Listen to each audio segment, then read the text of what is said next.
disais, dans la multitude des circonstances dont la République démocratique du Congo fait l'objet, les atrocités, la démocratie ainsi ratée qui doit être renouvelée par le régime en place,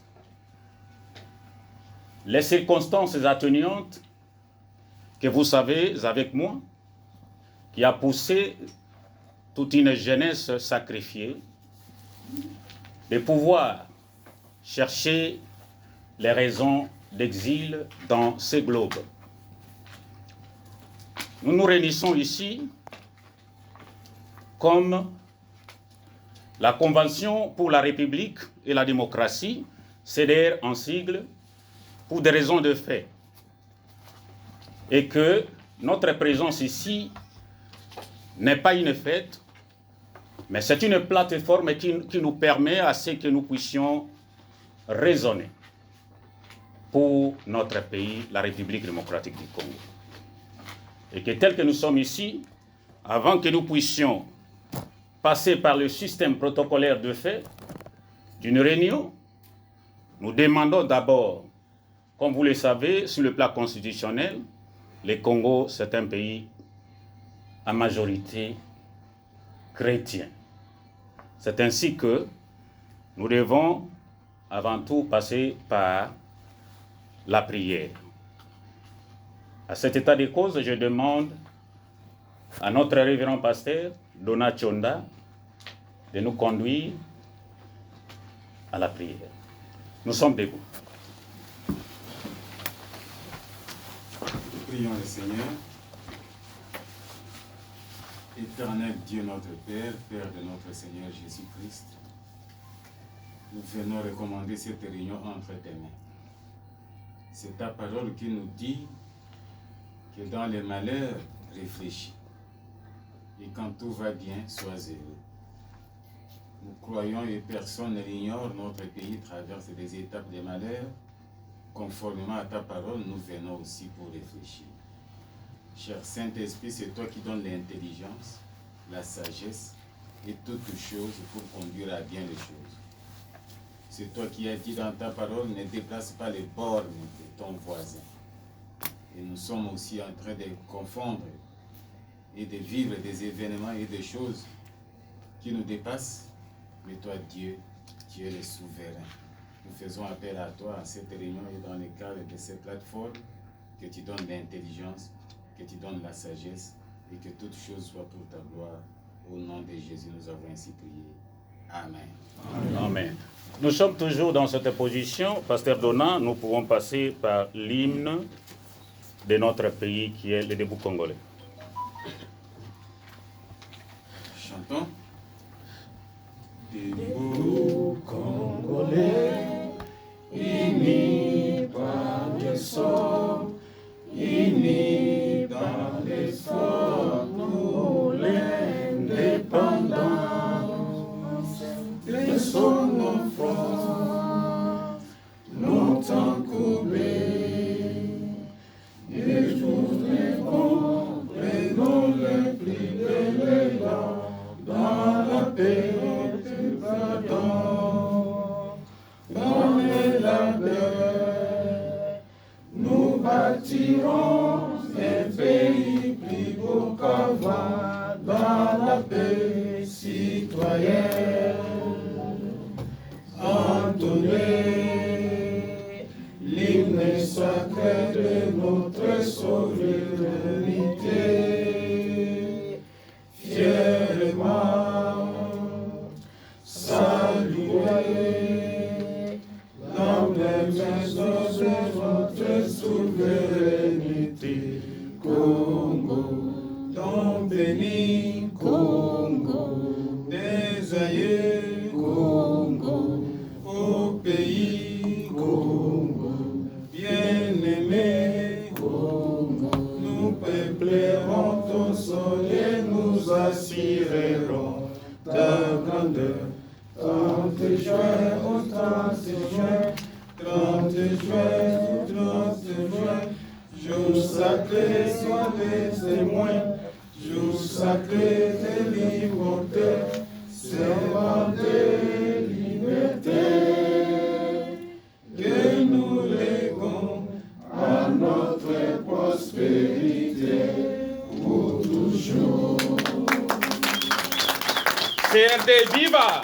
Viva! CRD viva! Viva! CRD viva! Viva! Viva! Viva! On peut se mettre.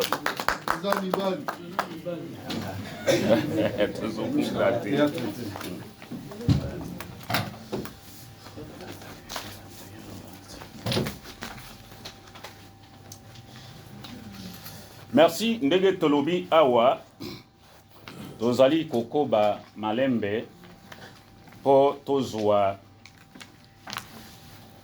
oyo ezali très important na mokolo na lelo comme message. Mais liboso oyo tokoki kobanda mambimana ezali tokoka kotala na sima na Congo na bandeko na biso oyo boyebi voici maintenant 18 ans 22 ans bazali kokufaka injustement nde eloko wana tokotelema te tokoka kozwa 1 minute ya silence mpona bandeko wana. Merci.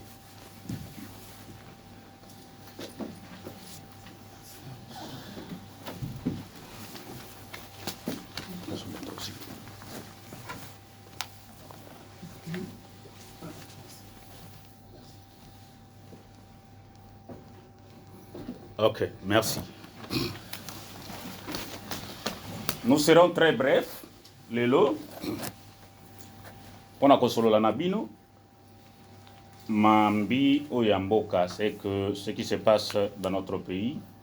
Et puis, message nini tozali na yango lelo. La Convention pour la République et la démocratie. Oboyebi. Biso tolingaka mingi ya koloba autorité morale était. Mais permettez pour faire passer le message autorité morale oyo azali ya CRD azali ndeko Christophe Mbosso Kodia Pwanga oboyebi azali deuxième personnalité sur le plan juridique na mboka na biso. Oyo azali mokonzi ya parlement chambre basse. Ndeye na exil na ye na entrée Abdel, comme vous le connaissez. Depuis l'exil, il a jugé bon na makambo esalamaki na mboka atia parti oyo en exergue pona ba Congolais qui est un patrimoine aussi oyo bokotala na tango tokolekisa ba pamphlet bokotala de quoi parti et kosala na mboka. Avec la sagesse, il a bien cru qu'aux l'ensemble, na président de la République, chef de l'État, le camarade Félix Tshisekedi Tshilombo, pona kotambwisa mboka, boyebi azwaki pouvoir na ndenge moko ya mwa mikakatano ebele kino sikoyo prouesse en prouesse nde yango wana papa na biso Mbosso asalaki makasi pote ba stratégie nyonso ya ye akoka kotia en exergue pour que to faire basculer majorité parlementaire aux sikoyo ezala panage na biso nde ye wana oyo azali autorité morale na biso nakanisi bosilaki na koyoka. Il a délégué avant parlementaire Mosusu Bayawa spécialement pour implanter le président régional, notre camarade Mayanga Ndouna, que vous connaissez, un combattant de très longtemps en Afrique du Sud. Lelo, tozali na un message. Le président régional d'Afrique australe, oyo parti na biso oyo CRD azali na message oyo uti en enveloppe pona koyebisa bino oyo uti epai ya autorité morale. Boyebi était Azalaki, je crois que voici 7 ou bien 8 jours, il était à Kinshasa, à Makambibili. Et ils ont eu des séances de travail. Et souci ezali à soutenir le président de la République. Et puis na seni baye bako étendre et puis ko élargir que ba Congolais ou ba bimi ils sont des Congolais. Ils doivent voter. Eza malamu ou bien malamu te? Eza malamu. C'est ça. Nde yango wana toko tambola mingi te, toko kende na ba résolution mingi te. Nazali kopesa parole et pas il y a président régional Afrique australe, notre camarade Maya Nganduna, pour akoka kopesa bino message où ezali de manière sèche, où y outil et pas ya moto où yazali ko bunda pour être président de la République akoka kozwa tango nyonso akoka kozwa Congo et puis akoka kozwa échéance électorale où ezali koya tozala toujours na pouvoir. Na pesi aux paroles. Merci mingi ndeko je. Donc je ndé boye bitu bundu na mingi na mboka oyo. Alors ndé tozapewa bilongo mwezo monana ya bato vraiment tumitungisa mingi pona oitali mboka na biso. To be more open, I believe you have kids. On va essayer d'un peu de mélanger les langues. We'll try to speak in English because I mean SADC is mainly English-speaking countries, and we will speak in French as well. Those are the 2 international languages we can use, and we may use any of our national languages as well. Tozalina bana awa tokoye bana kosangisa nkota nyonso to pe minoko nyonso po itepe bana na biso babotamia wa bao bazali na kokoso lokola ba étudiant ya ba université tozali na bango na sala oyo pour que bayo kamalamu makambo oyo lokola message et mission oyo bapesi CRD Fédération ya Afrique australe côté tozali. And we've got 4 national languages, which is Lingala, Swahili, Chiluba, and Kikongo. So you've got to be proud of those languages. Whoever wants to make use of those languages should really feel free to do so. Tozali na lolendo penza po ete tozali na ba nkota na biso ebele ezali minei lokola boyebi tozali na Lingala, tozali na Swahili, tozali na Kikongo pe na Chiluba. Et puis nkota wana soki zoloba na bisika boye ezali malamu pe lolendo na biso nde ezali komonisa mawana. First of all, would like to apologize for the delay that happened to be. Ya liboso ifo naloba namikitisa ya koloba bolimbisi mpona nyonso oyo esalami par rapport na timing chrono na biso. Basically, there was a technical issue that made me join you slightly late, but I was here before the time. I was just waiting somewhere. Ezalaki mpona biso kaka mwa makambo ya teknolojia ya sikoyo na ndenge tukutani wana ya kobongisa ndenge ni tokoki kozwa ba archive oyo ezali ba archive électronique. Alors, I will try and mix up languages. Il y aura des moments où j'aurai à parler français. Il y aura des moments où j'aurai à parler le lingala. Et il y aura des moments où je parlerai l'anglais comme je l'ai fait tout de suite. Alors, what I would really want to request is, parce qu'il y avait un plan. We had a plan to actually project the image of our leader behind. That's the use of this project. Tozalaki na posa to tia makambo nyonso awa na etanda po ete nyonso to talaka po boyeba pe leader na biso bao bayebi ete. So while we progressing with our activity, we'll see if the technical team can still do so. Because we didn't want to wait until because it's been too long. We say let us start because of the respect that we have for you all that came on time. Kaka ndenge tozoloba sikoyo toko meka koyebisa ndeko oyo azali cameraman na nyonso oyo ayebi kaka ndenge tozolola na kanisi nyonso tolingaki kotia yango mba mosusu akoki kosalisa biso po totia yango puisque tolobaki tobanda mpona botosi na bino lokola boye. And while I'll be chatting, before I even go further, I will invite two of our members of our society. The one lady will speak in terms for women, or challenges that women and let's say the diaspora do face, because the message will directly go to the country, to the people leading us. They've got to really get the first-hand info on what's happening to the Congolese community that live abroad or in the diaspora. Na kanisi ya liboso tokosala ya kobenga bandeko na biso ya basi moko na bango akoya koloba mwa makambo oyo ezalaka kokoso na biso lokola communauté congolaise o tozali awa nde yango tokobenga ye pote aya kolimbola bino pe aloba oyo ezalaka mwa ba problème oyo ezali intime na communauté congolaise et pe na makambo na biso nyonso o tokutana na yango à l'étranger. Those will be the two other speakers that to have. But before that, we have youth who are students. So we wanted a student to speak on behalf of students as well, challenges, because that's our future. Students are our future.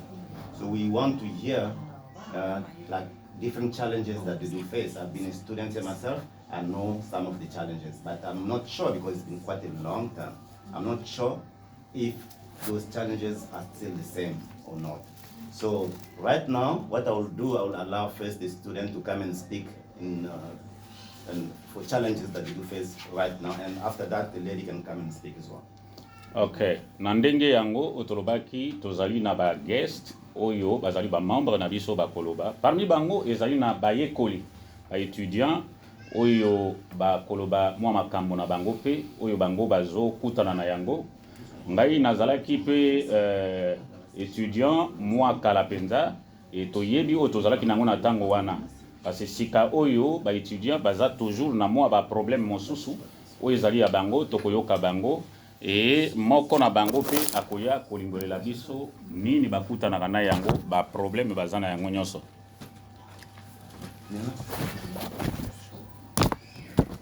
Okay. Yeah. You can introduce yourself. You introduce yourself? Good afternoon, all the people here. My name is Winnebrand Gazaka. I am the son of Patricia Gazaka and Maya Nganduna. I am a third year BCom Information Systems and Computer Science major at the University of Cape Town. Nazali Wina Nganduna Kasaka et nazali étudiant moko na ba étudiant oyo azali na université ya Cape Town oyo azali kosala science oyo ezali lié na makambo ya mimbongo c'est que commerce et puis management et nazali awa nde mutu oyo na kosolola na bino. So the University of Cape Town is not only the biggest university in South Africa but also in Africa, and because of this it has a massively diverse student board, which is 20% white, 20% colored, 40% black, and then 10% Indian and all other races.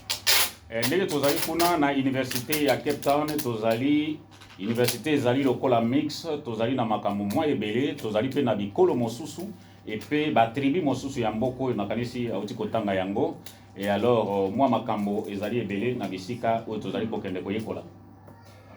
And because the university is so diverse, this is a good thing. But because of this, it can be difficult to find your identity, and even more difficult to maintain your own sense of culture. And because there's so many different nationalities and languages at these universities, it can be difficult to be heard and then difficult to be understood. And when you're difficult to be understood, it can be difficult to find opportunities. Lolenge tozali na ba culture ebele. Liboso ya mboko oyo pe na baninga mosusu bazali kouta pe libanda ezali penda mwa pasi ya kozala na culture na bino pe bo interioriser yango na ndenge biso tozali yango wana makambo tozali kokutana ezali penda mwa makasi ezali pasi mingi po ete oyeba identité na yo vraiment proprement dite nde yango azali kolo. It gets very easy to lose who you are and to get caught up in another culture, and without knowing where you came from, it can be very difficult to understand where you're going in life. Okay, ezali facile pote okoka kozanga wapi oyo uti culture na yo ezali facile pe obungisa yango po kota na culture mosusu.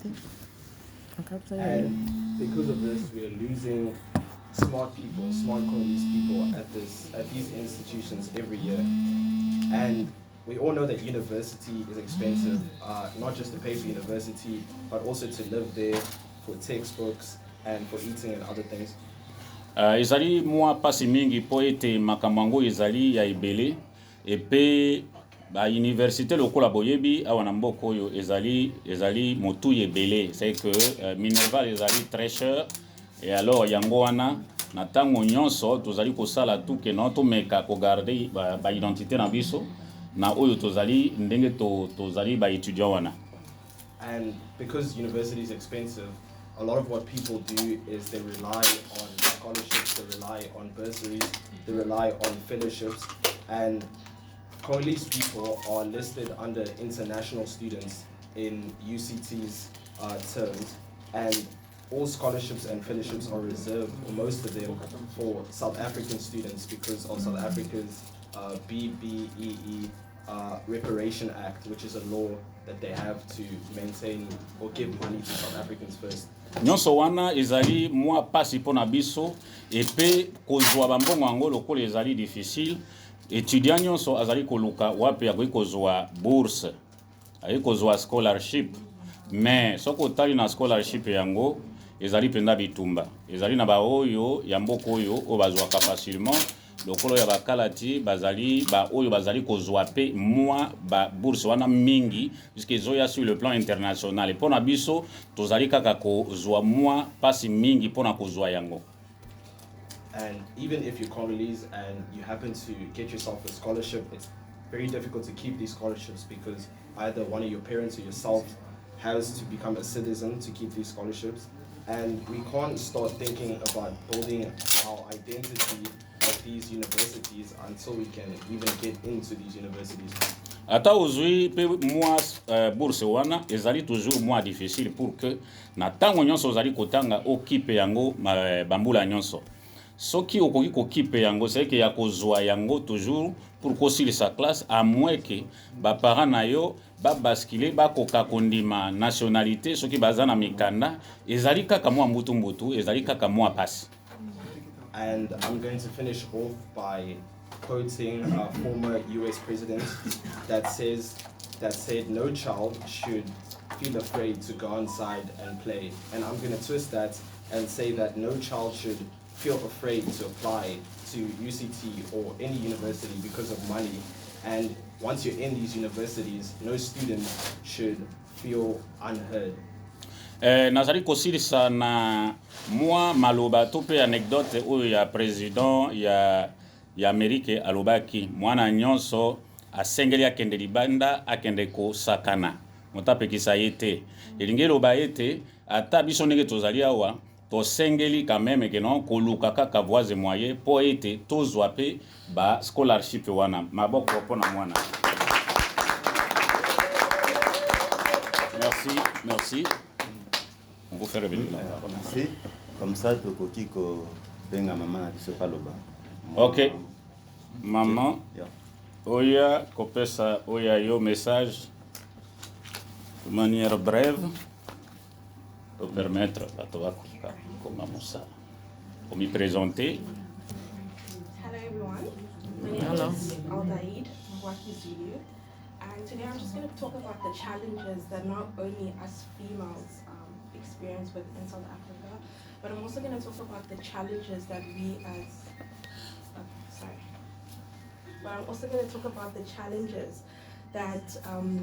we as a Congolese nation also experience. Okay. But before, Na kosolola na bino awa na mwa makambo ya mwa ba obstacle tozali kokutana na yango lokola ba mama epe lokola ba congolaise ndenge tozalaka. So I'll start off with a little statement on the Republic of Congo, and it says that the Democratic Republic of Congo is one of Africa's mostly rich, endowed countries. But how come is it that we are still the poorest? Na ndenge na komonisa bino soko moni République démocratique du Congo mboka na biso ezali mboka oyo yebani ete ezali na nkita ebele mais kasi biso tozali toujours na pauvreté. Yes. Congo being a continent that has diamonds, gold, copper, cobalt, and tin, still faces challenges such as poor infrastructure, conflict, political upheaval, and instability. Congo ezali mboka moko ezali na nkita ndenge na utaki koyebisa bino kasi na yango bazali na nkita yango ya biso ya minere ezobenda toujours bitumba ezobenda toujours pauvreté kozanga koyokana. And to add on that, also the lack of reliable electricity and water, penetration of international firms, and social issues. Epe na yango ezali kozanga lontiliki chaque moment ebisika binso. Epo komona ba oyo ezali ba multinational bazali kokota na ndenge bango balingi na mboka na biso. And just to touch on social issues, Congo has the highest rate of rape and sexual violence. And as a woman, it is an issue, and how do we solve that? Na nyonso oyo toyebi ba publication meme ya ONU, Congo ezali esika oyo bazosala violence oyo ya basi mingi oyo ya makambo ya kozanga korespecte basi oyo ya violence sexuelle mingi eleki Congo eza lokola capital ya makambo wana. Yes, and being someone that came from Congo when I was young and being in South Africa since I've been 2 years old, there is social issues that I do face. Kozala moko na ba congolaise o bazali awa puisque nakomaki awa na 2 ans te sikoyo nazali parmi batoyo bazali pe na mwa makambo oyo bazongo bazali kofes na ndenge tofandi awa. As my previous speaker spoke about school and finding internships, that has been such a huge problem because as a Congolese community, we don't have a social building where young Congolese people can come together to sort out such issues. Comme ndeko na ngai étudiant wina asilaki na koloba ete biso ba congolais pona problème na biso tozali na référence mon côté où ezali même bana mike ba jeune ba étudiant bazala na siko bayaka pona ba partager où ezali pona mboka na bango et puis où ezo concerner culture na biso. Yes, and a lot of people speak about Congo has to change and the things for Congo has to change. But I believe that the only way Congo can change is when we can penetrate social buildings within different countries. Motonyo salobaka Congo il fait changer et ko changer ndenge nini soki tozali na bisika o toki kokutana te tosala réseau moko ya kosolola katango nyonso pona koyeba ndenge nini tokoki ko changer mboka wana. And they say that the future will bring change, and I feel that for Congo to change, they need to give us a voice so that we can help bring difference. Lokola balobaka ete futur ekoki kopesa biso change biso ba congolais tolingi ete tozala nesika moko o biso tozo refléter oyo ezali culture na biso na mwa makambo oyo ekoki biso na kosala pote to avancer mboka pe ekoma na futur moko ya malamu. And to do so, we have to implement and make change within our young children. Et na yango il faut to meka ko travailler makasi pour que to mema mbongwana na mboka na biso. OK, merci. Merci notre maman et notre enfant. Oui non. Tout kende siko na vif ya sujet ya rencontre na biso ya lelo. Tokutani na l'autorité morale qui est l'honorable président Christophe Mbosso. Azalaki na message parce que yemo pas vivant na diaspora, a bien importance ya diaspora. A dit combien tout ça que la machine congolaise est tournée en bon. Ça dit to soutenir bango même moralement et surtout financièrement. Message pour te comprendre d'abord l'autorité morale à Zanani. Il faut te comprendre que c'est un président, il y a parti politique au Bengi CRD.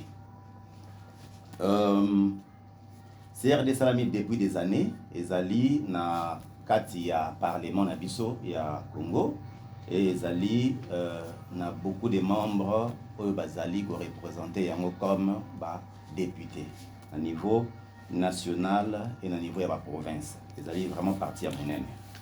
Aujourd'hui, ndeto yebi CRD endimaki et soutenir vision ya chef de l'État. Donc tozali na kati ya union sacrée. CRD ezali sur tous les territoires au Congo. Et partout, nous prenons toujours les mêmes messages qui a été en fait fixé par les cadres et autorités il y a parti depuis plus ou moins, je pense, 20 ans comme ça. Son autorité morale.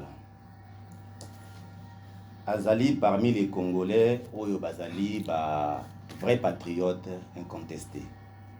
Mais Asala Makelele Moukie. C'est pourquoi Mingi, Tolandela Maramune, Pena Mingi, parce que lui, pour lui, c'est le travail qui compte. Il a démontré de combien c'est un homme intègre, combien Alingi Congo, et combien a se considéré la diaspora que nous sommes. Yango tolobaki ke tobundi mingi na diaspora.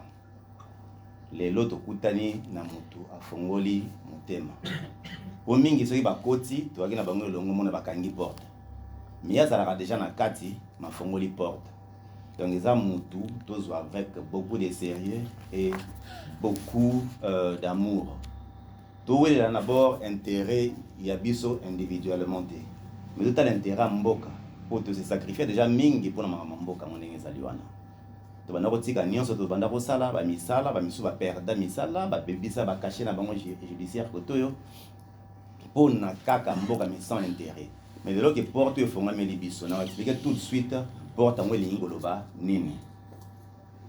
Ndenge attendre mais na yebo tout lâcher en côté, tout saisir opportunité et tout yeba pour travailler main dans la main avec lui. Parce que il nous a démontré que être vrai patriote n'est pas synonyme ya kozala na musika, ya kofingaka, ya kokritika ka nyonso veut exister, mais kokota aussi na kati ya système, au changer le monde ya mabe parce que le système parfait za la système politique parfait au monde n'existe pas. Na Congo to biki tozana ba défi moko makasi. Yango ata mutu asali makere na libanda soka koti boyi makere mais il y a des gens maintenant qui ont été là.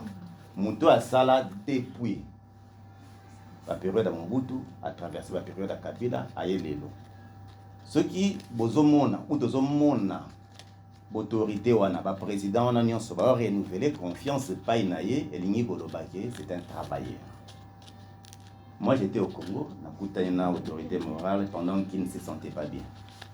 Mais au moment où Yambi boya Yambi mutu ça fait tout dans la réunion azongi lobby sous agent sous traitement mais ne dort pas quand il s'agit du Congo. Ce qui est tali, Nathan à Mobutu par exemple, bateau va nous attendre conférence nationale souveraine. Bon, mon l'attitude, il y a président Mbosso qui soutenir la démocratie au peuple linga qui n'attend pas. Pour la démocratie. Bien qu'à Mobutu, mais il a soutenu cette vision. Il y a une démocratie Namboka. Nathan, il y a Kabila, il y a père, il y a une institution bien tout parce qu'il y a un travail qui est Mobutu. Et puis, dans sous l'air Kabila fils, il y a besoin d'expertise na bengi si soazongi na mboka. Et tout le monde a confiance au yapé ça qui est. Mais pour faire, tu vas comprendre la constance politique. La constance politique n'est pas le fait qu'on a derrière nous, parce que nous sommes humains et nous sommes faillibles.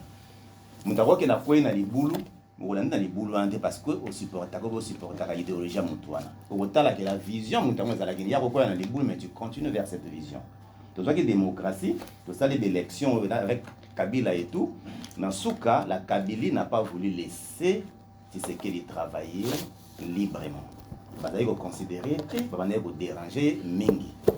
Le papa ici, avec sa connaissance, le patriotisme qu'il porte à cœur, a décidé qu'il est temps de soutenir l'État.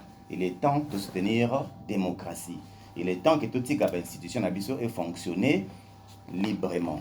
Et il a pris les risques. Il y a des risques maintenant. Il y a la Kabylie pour à tout prix supporter le président nouvellement élu, qui est le président Félix Tshisekedi. Lélo s'est observé les sous-sous. Dans tout ce qu'il fait, partout où il passe au monde, nous voyons combien il est franc avec l'institution Nyon Samokile, que c'est le Rwanda qui nous agresse. Il n'y a pas beaucoup de Congolais comme lui. Il n'y a pas assez d'institutions, il y a Mboka, ou des leaders à Mboka, non, c'est le Rwanda qui nous agresse. Il le fait sans retenue. Juste pour voir encore, je disais, combien est patriote ces grands messieurs. Alors, il y a des moments où nous sommes manipulés par des mauvaises informations, la désinformation, ou de Bengara, fake news. Et que vous baby c'est la de réputation, sans que ça va les camboyamabe na mokili ou au sein des gens. Et biso to comme moi casse dans un ming. Je pense que les Congolais ont très mal utilisé les réseaux sociaux et tous allez critiquer tout ce qui existe. Nous avons dit que tout est parfait, mais il est parmi les gens où il faut surtout soutenir. Et surtout, on a besoin vraiment Congo Yango et avancer. Il y a des sources un peu fiables, il y a besoin d'informations. Pour ne pas dire que une fois, nous avons critiqué le président Mbosso. Là, on a tourné exactement et ça, Nini. Le problème est à travailler na Kabila. Mais ce que c'est Kabila, on peut à travailler na Rwandais. Est-ce qu'il y a des solutions pour nous? Voilà. Alors, je pense que quelque part, tout comprendre que responsabilité à gérer Mboka non mieux. Et ça pèse sur nous tous ici qui sommes là, d'une manière équitable. Parce que Congo est à monter, et ça a bisogné ensemble. Donc, on a quelque part, il y a Moussikate, ou bien tout à l'année, on a géré Moussikate, sans que Bissot peut apporter moi Pierre, parce que tu as besoin de reconstruire le pays. Dans le bâtiment déjà avant, je le répète encore, il y a une porte pour nous de le faire. Comment est-ce que nous allons y arriver? Il faut tout coller ça, voir à CRD, parce que c'est l'un des leaders. On a travaillé avec beaucoup de leaders, en tout cas à Mboka. C'est, moi je dirais, le premier cas. On a moni à Zan Sika, mais comme on considère qu'à Fongola, ouverture à Minene. À Bundi, ma cassipé, na parlement pour diaspora, il va voter. Pour tout, na Congo, il y a besoin de diaspora, c'est tout le monde, mais pour choisir destin, pour choisir leadership à Sika, va permettre à sauter. Donc je vous informe, pour avoir besoin d'informations, que l'Afrique du Sud est parmi les 5 pays au monde où ils ont testé pour voter le leader Yassika, dans les bandes Mboka. Je pense qu'il y aura la France, la Belgique, l'Afrique du Sud, le Canada et les États-Unis. Voilà. Donc, tout lâcher opportunité pour AOP, donc on va leader représenter Bissot. Mais cela ne s'arrête pas là parce que le plus important, avant de Komakuna, il faut constituer une base vraie, une base des gens qui aiment le pays, une base des travailleurs. Tout là, c'est moi Constance. Et puis, là, c'est l'un des messages qu'il m'a donné. Donc, il m'a donné 3 messages.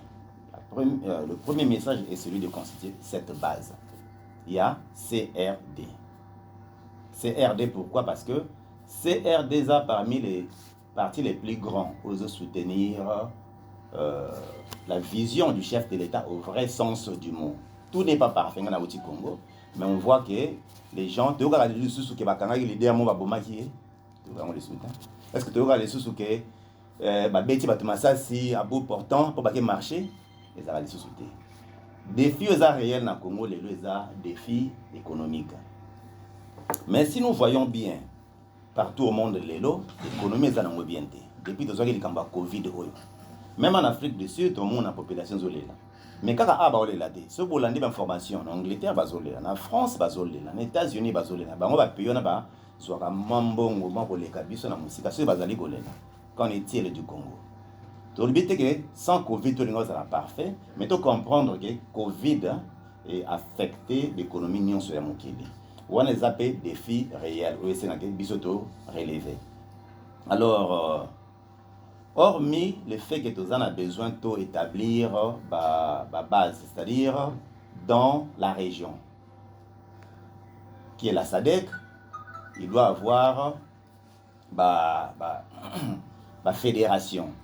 En Afrique du Sud, on aura la fédération à Cape Town, à Johannesburg, à Durban, on a la même musique.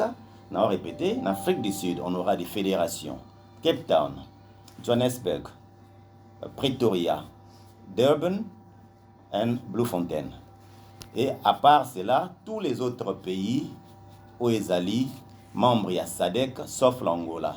Alors, sauf l'Angola, pourquoi? Parce que dynamisme en Angola, ils à peu près un dynamisme au Congo.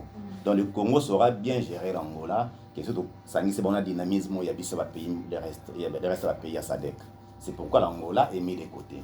Qui dit qu'il y aura aussi des fédérations dans tous les autres pays, il y a SADC, la Zambie, Zimbabwe, Mozambique, Lesotho, Namibie et consorts. Donc tous les pays de la SADC, Togo la paix, n'a pas base. Tolingi lelo lokola ya fongoli biso motema biso poto la kiseke ba congolais oyo ba bundela kamboka ba fongoli lié motema ya sali mingi alingi lelo souci nezake allégué atiki la biso pe moins espace comme ça tozwa opportunité ya ko sala la mboka comme il se doit. Alors deuxièmement asengaki que to créer ba lobby. Le but est force que le Belamboka na d'ici que belé d'une manière positive. Beaucoup de l'autorité, na investisseurs, na bateau na influence. Quand il faut toute ça quelconque pression pour l'intérêt en Boka, alingi tout ça la kayango, biso bateau il y a diaspora. Je pense que lui a déjà tout fait. Oazo bisa biso biloko mboka ezo senga lelo. Donc ujina munoko na ye elingo lobaki mboka ezali vraiment na besoin na yango. Ba lebi mo buluté mais de créer une force qui peut influencer même Batali Banda pour bâtir ka na makambo ya Congo. La stratégie de ça, la moto benza sur réunion à moi mon nene pour les gars sur oyo ou ça la peine journée mon ko esengo kolega pour to lobela yango les susu. Troisièmement à sengi pe les susu ndengi to yebi ke ba congolais to na ba contact belé ba porte belé mtekanga mela kabiso kuna. Mais mutu azana mutu na ya besoin ça l'investissement pour créer bon emploi parce que le Congo on a besoin de créer bon emploi. Porte on a payé et ça ko fongwana. Donc quoi ça biki na la mamu talingo fongola MTN ku MTN et quoi la FNB to ko banda déjà ba contact bureau et ça la musala nyonso ya ko faciliter yango zo tia déjà en place. Alors c'est l'élément le plus important. Alors on a rappelé moi rapidement les trois éléments où il y a mission, il y a PC diaspora, les alliés de constituer d'abord une base solide. Base solide, il y a un vrai patriote. Il sera fondé mon thème, tout quand il est mon thème. Et deuxièmement, tous créer groupe pour constituer lobby. Lobby pour prôner la cause congolaise. Troisièmement, de trouver aussi, c'est une porte des obligations. C'est lui qui est un investisseur, bah, les alliés sociétés. Vous avez un peu de compagnie ou même il y a Mouké, mais du moins, ils ont créé un emploi pour les Congolais, et ça ouverture. Donc, qui est dans le lobby, on dit que ça manipule, ah, on va se Congolais, on va se manipuler, Congo, et on avance. Ce sont les trois éléments les plus importants. Il y a ici, Ngaina Bisa, Bino, Bandeko, Awa. Voilà. Il y a donc urgence à reconstituer la fédération de lobby, photo bandango le plus vite. Donc dans les 2 semaines qui vont suivre ici, il faut déjà Mutuna Mutu ou intéressés à commune membre. Ou vous allez pas intéresser à un bureau. Parce que le bureau est à nous constitué. Ou une équipe provisoire pour nous salariés de tout un abord de sali. Mais sinon le bureau, la fédération n'est pas à Cape Town, dans les salamité. Et après, tout le monde na ba ville nyonso et puis na ba mboka misusu pour na bureau mususu. Mais pour na biso awa déjà tozo banda. Mais Posala par exemple membre à bureau bapesa ipe ba condition. Tokopesa email mututu akotinda résumé ne ya moke moi aperçu parce que ne toza boto mone to na bilongi mais l'expertise ya biso to yebani peut-être té. Il faut que ça d'une manière officielle donc tokopesa email wana otindi moi résumé na moke soko za intéressé kana ba oyo bato ba intéressé ba kota na bureau. C'est-à-dire, il faut là, tout d'abord un Congolais y a moralité, y a bien, et puis vous allez en bon terme avec Bandeko Nayo, la société place de vivre. Vous allez travailleur et dynamique. Vous allez quelqu'un de loyal et honnête. Être serviable et selfless, mais en anglais. Donc, on a quelques critères et Rosenga, na ba membre ya bureau. Ba bureau ya ba fédération nyonso tokotia.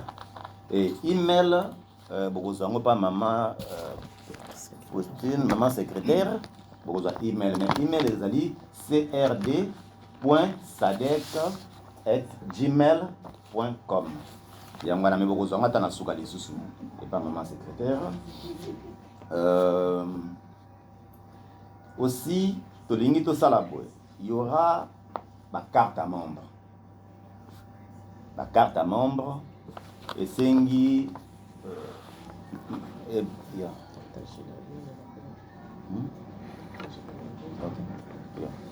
la carte à membre et sengi topé ça moi contribution mon pied ma partie ben passer $10 mais ah tu gagnes $100 on a juste carte à membre na yo 100 Nauti Congo.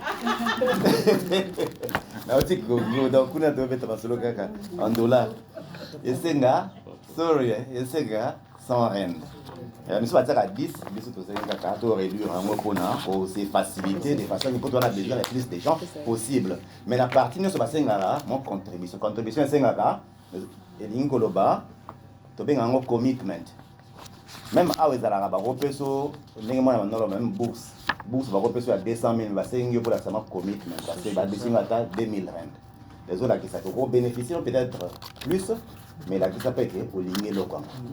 Voilà. Vous avez un formulaire awa, Torokabola, na bato ali bakoma ba membre, ba remplir. Ba obligé à faire 100 rand na bango si côté. Mais là, tu as contact, tu as juste avant de la carte, tu as 100 rand na bino. Et puis, moi, aperçu sur le parti, sur le détail, le parti, c'est quoi, et Salini Microsoft, c'est aussi là. Et comme je disais que le membre, on va s'inviter pour vraiment, pour passer comme un moment, il y a moins bien. Il y a installé le bureau, et puis après, on a trouvé qu'à moi, vert, tout quoi, salle, moi, il y a moins mon nez, parce que tu as une difficulté pour voir, salle, la ville, on a rencontre, on va salle, nous sommes occupés. Ça, monsieur, mon ami, mais ça, musique à la Century City. Prochainement, si vous avez un problème, tu vas à la Century City. Si vous avez un problème, tu vas à bus, et on va partir à la ville, pour te coutana, kuna. Mais, tu vas s'anater, tout comme ma peine, que, les membres, tous s'enregistrer, et puis tu vas battre les collègues. Je pense que le message dans le Yango, Yangoana, le président, moi, je lui remercie. Encore une fois davantage, merci beaucoup président Mbosso pour la considération PCI Bisso, pour la confiance au PCI Bisso. Je pense que Bana Cape Town, Bana South Africa, Bako décevoir Yoté. Et ça bon bande.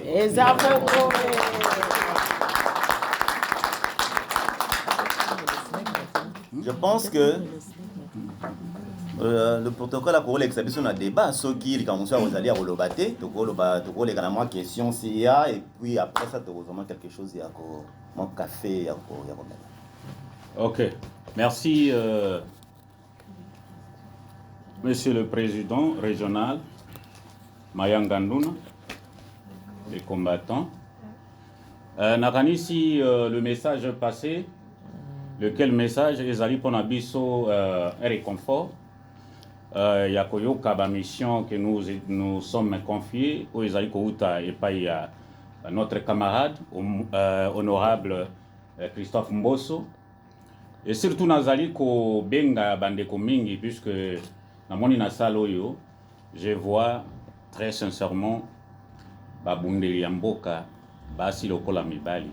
Vraiment na sepeli mingi et vraiment c'est une allégresse. Eloko nalingi na takle awa ezali makambo aussi ya investissement. Kaka ndenge président régional alobi oyo azali na moto oyo azali komona ete Congo ekoki kozala marché pona ye étranger moko boye alinga mema, la porte est ouverte. Ezali très important dans toutes les industries à sécurité, industrie nyonso oyo toyebi oyo monaka pena na kokota wapi. Nous les autres qui partons à Kinshasa, on ne peut pas vous dire ce que nous avions rencontré. Mais na tango oyo na minute oyo bana CRD, je vous dis notre porte est ouverte et pas ya camarade honorable Christophe Mbosso. C'est important.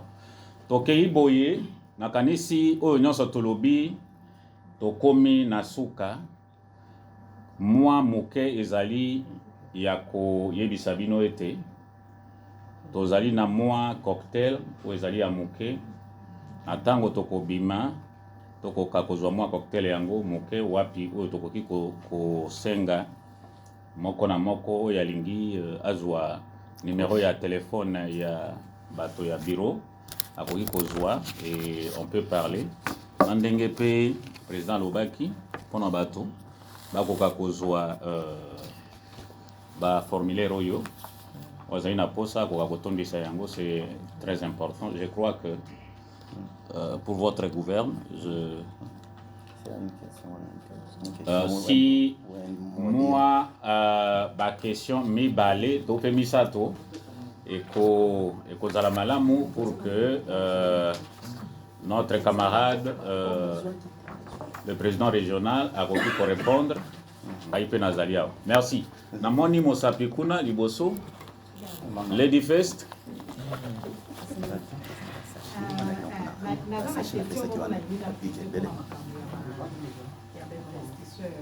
nalingaki na pose question avant que tokende na bainvestisseur ya libanda. Est ce que biso moko bakongole ndenge tozali awa soki oza na projet d'avenir na yo olingi okende koinvestir na Congo, est ce que financement ekozala bakoko financer biso moko na ekoki kobanda na susu ezaka na mwa projet na moko bozaka yango asusu susu ezalaka mwa financement moko boye. Est ce que biso moko esange bakongole porte ezali biso kokongola bafinancement ezali mpona biso bakongole odeleleli ndenge esena. Merci na Motuna, merci beaucoup. Pour l'investissement, les lots, ma soeur ndenge zali wana Congo ekomi na moi ouverture. Ekomi na moi ouverture par rapport à ndenge makambo ezalaka kala. Soko kei na moni bandeko ebele bafongoli ba compagnie minene bafongoli ba boutique bazwa ba fond kaka na Congo. Wana c'est un point. Mais le deuxième point par rapport au message ya Mokonzi ezali que il y a une facilité le parti peut faciliter l'entrée ndenge ezalaka mikakatano bacomplication batracasserie bablocage même choprate faut s'implanter na Congo basouffraka mais soki lelo yo mokati na choprate ozomema yango ndenge ozala très facile. Mais ce qui est vrai que tokomeka koaméliorer point olobi wana koluka mécanisme nini faut créer pour na ko résoudre le problème neti ya ba idée ya boye ndenge olobi wana. C'est très important. Merci. Une autre question, un mot? Un maman là-bas. Merci pour la parole. Je vous remercie d'abord. Je vous remercie sincèrement et je vous félicite pour avoir amené les partis du CRD ici. Et nous sommes là, nous allons soutenir. C'est pour avoir la communauté pour notre pays. Je voulais juste poser une question autour de la lettre. Vous avez dit celui qui veut être un membre du gouvernement doit écrire une lettre. Vous n'avez pas donné des détails. Est-ce qu'il y a différents postes sous certains critères qu'il faut avoir pour présenter une lettre, c'est une lettre de c'est quel genre de lettre. Et puis, est-ce qu'on peut nous dire les différentes fonctions qui devraient être dans un bureau, qui doit être dans un bureau, ça peut nous aider, ça peut nous motiver à y aller et à travailler ensemble. Ok. Merci pour cette question. Moi, je pense qu'elle est... Oui. Une question? Une autre? J'ai fini, ça va? Oui. Merci. Merci pour cette question. Je pense que c'est une question capitale d'éclaircissement. Alors, je l'ai dit quelque part en termes de ce que le parti veut, de quel calibre des gens nous voulons. Je vais peut-être me répéter là-dessus. Ça doit tout d'abord être un Congolais. Donc, quand vous êtes Congolais, vous pouvez les appeler. Mais ça ne s'arrête pas là. Donc, il faut être en bon terme avec les membres de la société, avoir une bonne réputation et être moins conflictuel. Donc, quand vous avez déjà là, c'est encore un autre type. Être travailleur et dynamique. Comme nous sommes là, je suis même allé au Congo, j'ai vu des vieillards ne pas dormir pour le Congo. On se dit souvent que mais ces gens, c'est des fainéants, des gens de rien, mais c'est des gens qui ne dorment pas. Ils vous font courir, c'est pourquoi ils sont leaders. Des gens qui ne dorment pas pendant... On était avec des gens ici, des gens qui sont dans leur 80aine et tout. On arrive au Congo, les lendemains, on effectue un voyage à l'intérieur du pays. Ils sont debout. Le lendemain, on doit se réveiller à 5 heures. Ils sont là. On doit participer à des réunions et ils consortent jusqu'à 23. Ils sont là.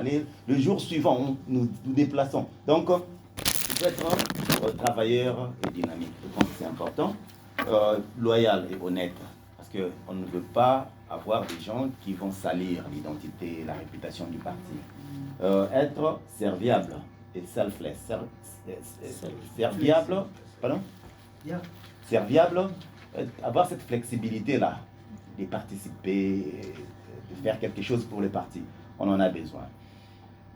Mais en termes maintenant des fonctions, là, il faut qu'on puisse tout d'abord voir ce que la personne est, ce que la personne a fait. Et de là, on va alloquer, comme on a dit. Parce que ce n'est pas nécessairement question d'avoir une fonction pour aider. Il y a même un leader congolais qui a dit, ce n'est pas la fonction qui fait l'homme, c'est l'homme qui fait la fonction. Donc, on va proposer 2 noms par fonction.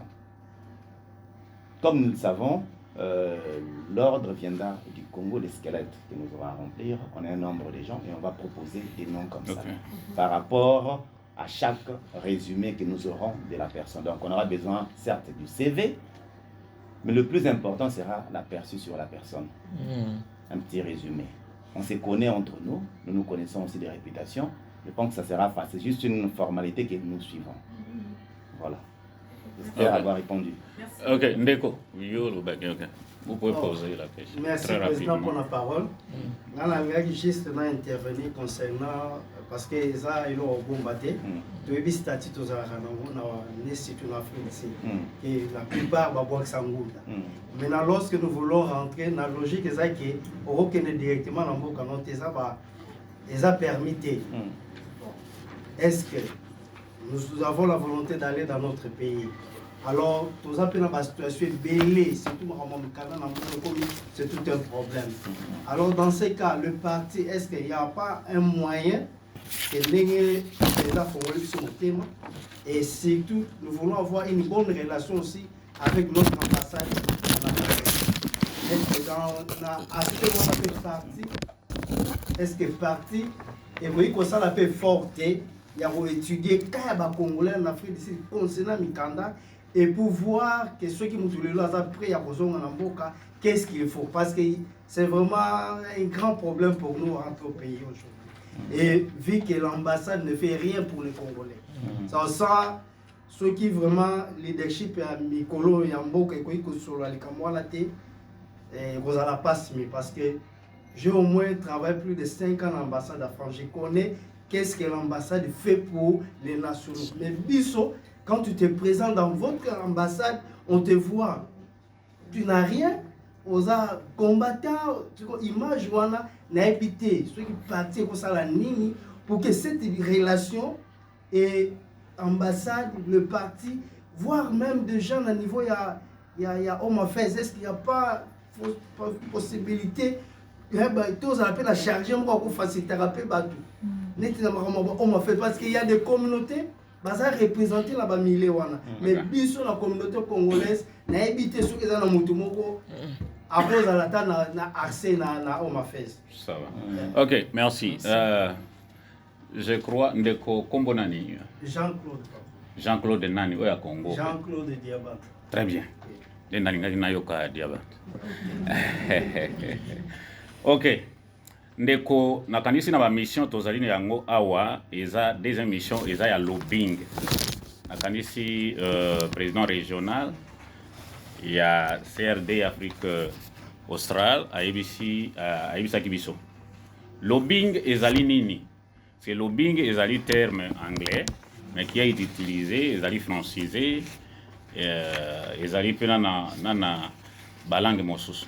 Lobbying elingi koloba ete photo sangana na ba ya koluka ba voies et moyens tokoka ko résoudre ba problème otozali na yango sous soubassement ya aide ya ba konzi na biso tolobaki ke porte ezali ouverte.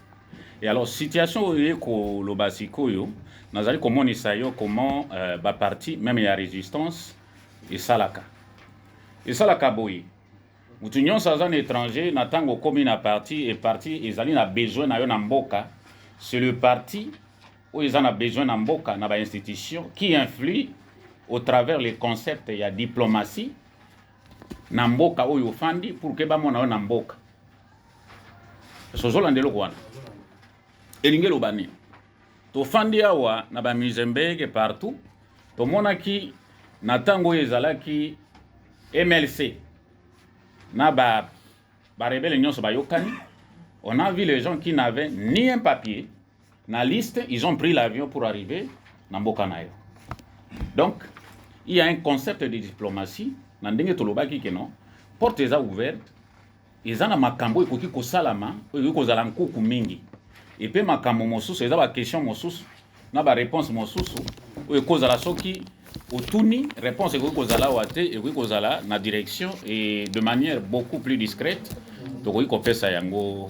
Mais en soi mutu soka linga zonga na ndako na mboka na ye selon ACR ils appellent une procédure tant si bien qu'elle est longue mais la procédure reste là et puis batope bazongaka. Mais dans les cas d'espèce d'un acteur politique oyo parti na ye ils en a besoin na ndeko il recourt à d'autres auspices. C'est presque ça. Nakaliso la ninga mwa malam. Très bien. Merci. Yasuka. Tengana bakisa na réponse na ye. Bureau et Rosala installé awa. Donc vous avez un bureau physique. Juste comme dans le bagi, vous avez une considération pour les diaspora. Oh, le président Mbosso dit que pour remercier la diaspora, on a les Sungi, on a Nyonso, on a pour Congo. Donc il y aura un bureau. Bon, bureau est politique. Dans ce bureau, ça sera un bureau, il y a lobby et puis bureau stratégique. Oh, les membres tout il y a bureau, on a accès à bureau. Le problème qu'on va résoudre, tu vas résoudre. Oh, peut-être qu'on va résoudre ça Congo. Oh, bien Congo va kokate to kozonga sango lisusu to na to continuer kolandela. Est-ce que to ki pena ko betela so RD maboko te. Maboko ko na bureau. Viva! Donc ça la boye. Est-ce qu'ils ont répondu? Pardon? Est-ce qu'il y a une question? Non, pas, mais je voudrais saluer quelqu'un. Nakati na biso atozali na maman moko yepe abundi mingi na CRD depuis longtemps. Nde tozali awa abundi pena bitumba ya mboka bitumba balobaka 100 ans. Tango nyonso tozalaki mamulili pe na mboka kuna. Nalingaki topese honneur, to saluer. Na kosenga na mama Gislena Telema topese mbote.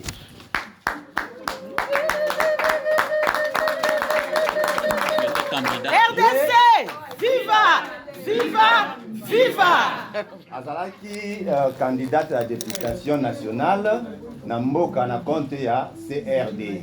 Dazalaki one of the l'une des rares mamans oyo bazalaki na position wana yango ba mama pe bakosolola na moi mingi bazwa mo expérience na ye mazali pe na biso awa azozonga Congo te azali na biso awa donc to travailler na ye. Merci beaucoup maman Ghislaine. Si vous en avez un mot pour une minute roloba sinon toko clore na biso. Ok, merci beaucoup pour la parole bopesi ngai. Naza na esengo mingi ya ko se retrouver parmi mes frères. Eza esengo makasi. Mouvement oyo lokola eye. Sorry to cut you. Mouvement eye eza pona Congolais nyonso. Je pense musapi moko esokolaka elongi te. Mais ensemble nde tokoki kozala capable ya kosala likambo. Lokola batindeli biso mouvement oyo tosengisa biso nyonso tout la main dans la pâte po tokoka okokisa baposa ya mboka na biso tosunga mboka na biso parce que eza pe na makambo ebele eza na mikakatano ebele baproposition na biso bamakanisi ya malamu na biso yango ekoki kosunga mboka na biso po ekoka kokende liboso. Merci beaucoup. Ba maman sœur RD, viva, viva, viva. Donc on fait ça, boy. Est-ce qu'on peut être un peu debout? Nous ça la boy. Photosuki ça. Ce qui n'a pas si CRD, viva, viva, viva. Na kwa sala mbala misato. Ilinge lobani. CRD viva, viva. CRD viva, viva. CRD viva, viva, viva, viva. Christophe Mbosso, président et autorité morale. Yes. Est-ce que tu as dit? Comme le Kamwa Mouké. La CRD viva! Viva! La CRD viva! Viva! La CRD viva! Viva! Viva! Viva! Christophe Mbosso, autorité morale. Autorité morale. Autorité morale. You should be quick. Can you just read?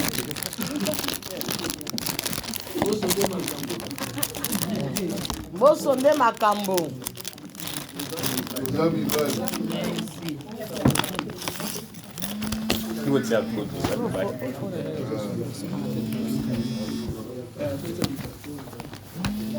Tokende. Toza mibali.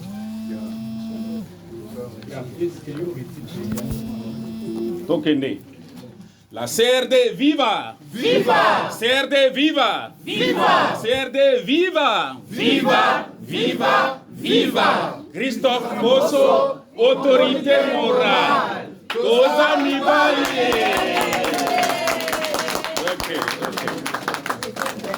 Ba mama ya solo na ba papa ya solo na parti. Tobeta la maboko.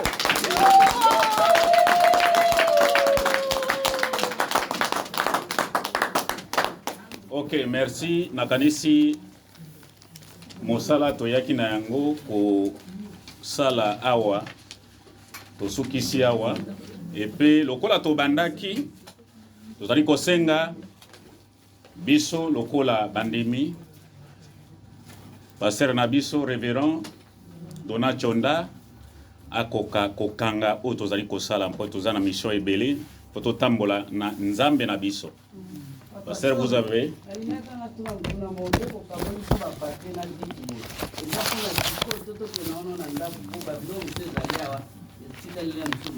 très bien. Tozali koyaka kasi to clôturer et que par conséquent. Nzambe na ngolu topamboli yo bandi pe osuki na biso elongo totondi yo mpona mosali na yo papa na yo message ayebi na komema kati na yo esika na bamessage oyo nyonso concernant base lobbying investissement tozongisi yango lisusu kaka na maboko na yo nkolo moto opesaka bayele tika ete nyonso yoki ozala lokola ya molili ezala mosika na parti oyo yo nkolo na mwinda na yo nde orenye mpona kongengisa na baprojet nyonso na baplan nyonso mpe manso oyo ekosalema mpe kokamba basali oyo nyonso bakozala na kati na biro tika ete loboko na yo papa ezala na moko na moko topamboli kozonga ya moko na moko mpe topamboli mombu na yo oyo azali kuna na mboka ya Kinshasa autorité morale yo moko simba ye makasi na oyo nyonso yo azala kosala yo ozala na ye ensemble afin ke alonga makambo oyo mpe vision aza nango tika ete nyonso oyo moto akotia na monoko epambolama mpe na nzela euti nyonso ebenisama ete président na biso régional na kati na yo esika ozala mpe na ye kopesa ye mayele mpe bwanya ayeba ndenge ya kovandisa makambo oyo nyonso kino ete elonga emwana na seconde vision.